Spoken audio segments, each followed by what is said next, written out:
Hey, Merry Christmas. It's December 25th, and this is video number 60. It's a freakishly warm day today. We said we were going to do a little celebration for video 60, and I guess we did because it's Christmas. So Leo and I did that stuff this morning. Had a great time. He's off with his mom, and so I came down to do a little bit of work today. Because it's so warm, I got into staining here again.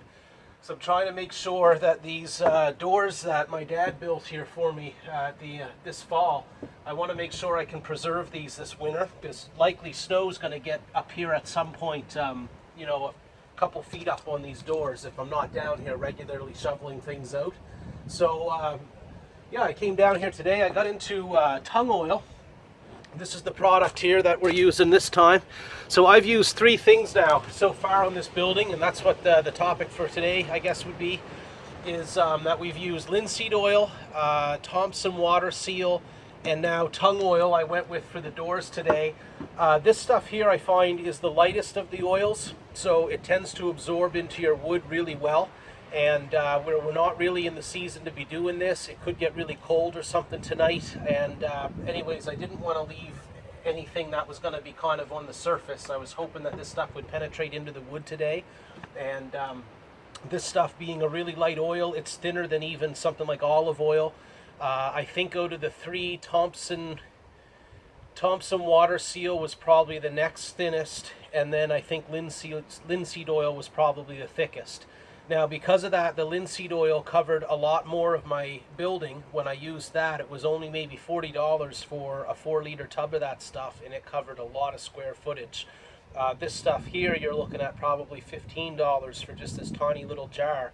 And I'll be lucky if I can get the doors and the header and stuff here done today. So here's a look at the difference between the two. This one I just stained, this one's unstained, so that's why I thought I'd start the video there, just to see the difference. And after you apply the tung oil, it definitely darkened the wood and brought it back to more of a yellow or golden kind of color from this really light whitish color. The wood here, I'm not entirely sure. My father thinks it's beech that we got, but it's a really nice hardwood that we have. And the way we did our doors, open this up, we built a frame that comes out at the bottom and up the sides and along the header and down, that makes contact with the doors everywhere to try to keep as much wind and stuff from coming in. And it just makes the door frame nice and strong as well. When these are pressed up against, they contact all the way around. So nice job done on those. I'm going to take you around the other side just to show you how the linseed oil looks after several months on. And I think the Thompson water seal would have been on parts of this wood in here. And it doesn't seem like any of it has changed the look of the wood. That was the big concern in using this stuff. This here would have been linseed oil on the layer underneath. There's nothing, of course, on our half rounds here. Those are cedar.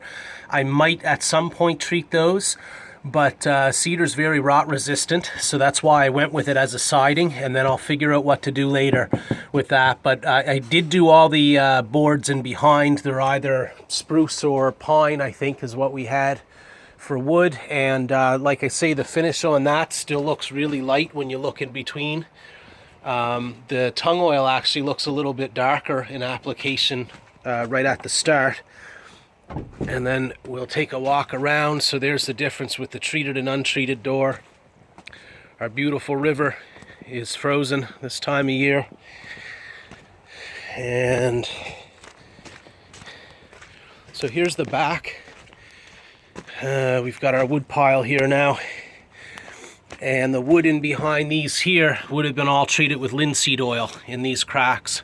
And after several months, there's no change to the actual appearance of the wood.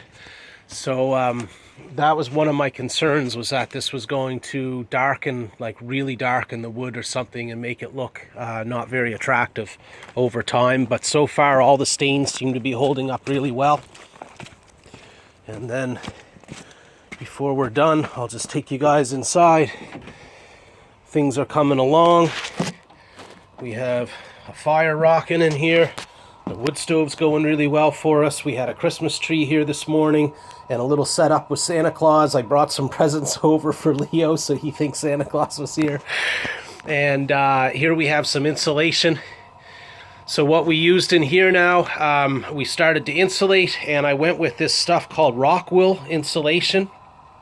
The stuff is made out of stone and like metal particles, steel particles or something like that. So apparently rodents don't like it. It's really moisture resistant, so I don't think it's going to go bad in the walls that way. It keeps its form as well, so even if it did get some moisture in the wall, the stuff isn't going to like clump all together, sort of like pink insulation will, and lose its R value. So that stuff, it's the best product I could think of for down here to try to do this. We're hoping to retain enough R value to actually be able to use this in the wintertime. And what happened was the structure itself ended up a lot larger than what was originally planned. And because it got so much bigger by design, now in the wintertime when it gets really cold, it's hard to trap the heat into such a large space. Had we built a much more modest, bushcraft style camp, we'd have been able to have a fire and be, sitting right next to it or laying next to it, and maybe be able to retain enough heat in uninsulated building. But once we got to this size that we have here, for the sake of a couple $100 in insulation before I finish those walls off with this pine tongue and groove that we have, I thought I'd just spend the money, put the insulation in there, and then that's done, and we just have to worry about this roof at some point. I think we're going to end up doing spray foam, but we'll get into that another day. Thank you very much. Merry Christmas, everybody, and Happy New Year. Take care.